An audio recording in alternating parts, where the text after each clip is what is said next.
E se o caminho para a justiça não fosse uma avenida única, sempre congestionada, mas sim uma rede com várias rotas, cada uma pensada para um tipo de problema? Pois é, essa é a ideia central por trás de uma transformação gigantesca que está acontecendo no sistema de justiça brasileiro. Vamos entender como isso funciona. Olha, essa citação aqui não é só uma frase acadêmica, é um diagnóstico bem direto.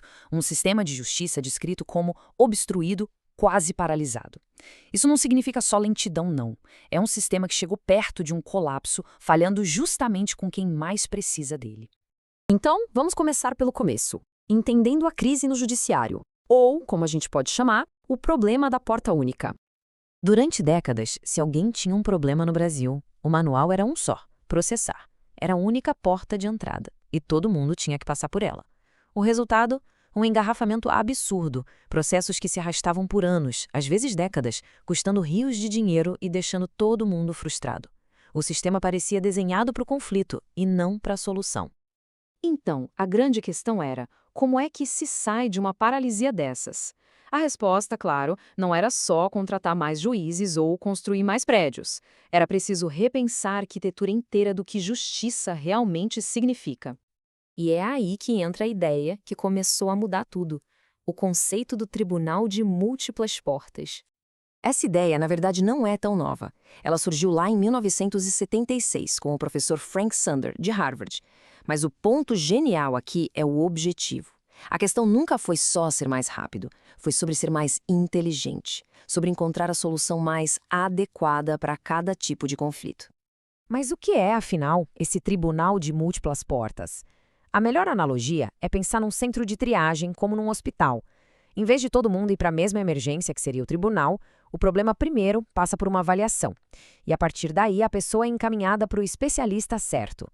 Talvez o caso peça uma mediação, uma conciliação ou até uma arbitragem. O tribunal continua lá, claro, mas agora ele é só uma das portas disponíveis. A grande crítica do professor Sander era que o processo tradicional é um jogo de soma zero, ou seja, um ganha e o outro perde. E convenhamos, esse modelo é péssimo para situações onde as pessoas precisam continuar convivendo depois. Pense em brigas de família, em sócios de uma empresa, em vizinhos. Um processo judicial pode destruir essas relações para sempre. Bom, a teoria é ótima, mas aí vem a pergunta de US$ 1 bilhão. Como o Brasil pegou essa ideia americana e adaptou para a sua realidade, que é tão complexa? E aqui a gente entra na solução brasileira. E o mais fascinante é que ela não envolve um prédio físico, e sim a ideia de um ecossistema. É aqui que a abordagem do Brasil foi genial. Em vez de construir um grande prédio com várias portas, o que se fez foi instalar um novo sistema operacional jurídico. E esse software que roda por trás de tudo, organizando essa rede, é o Código de Processo Civil de 2015. E o código-fonte desse sistema está bem aqui no artigo 3º do código. Ele é a base de tudo. Primeiro, ele reconhece a arbitragem como um caminho válido. Segundo, ele diz que o Estado tem que promover soluções por acordo sempre que der. E terceiro, e talvez o mais importante, ele impõe como um dever de juízes, advogados e promotores o estímulo à mediação e à conciliação. Deixou de ser uma opção, virou parte do trabalho. Agora, a gente chega na consequência mais profunda dessa mudança toda, que é a redefinição do que significa acesso à justiça. É aqui que o paradigma realmente vira de cabeça para baixo. Por muito, muito tempo, acesso à justiça era sinônimo de direito de processar. Era sobre conseguir entrar no fórum. A visão multiportas muda isso completamente. Acesso à justiça não é mais sobre o meio, é sobre o fim. É o direito de ter uma solução que funcione, que seja rápida e principalmente que seja adequada para o problema. O método usado vira secundário. Então, o verdadeiro acesso à justiça não é só garantir que a porta do fórum esteja aberta. É ter um sistema inteligente o bastante para ajudar a pessoa a encontrar a melhor porta para o caso dela. E muitas vezes essa porta não vai ser do tribunal. Pode ser uma sala de mediação, onde as relações podem ser consertadas e não destruídas.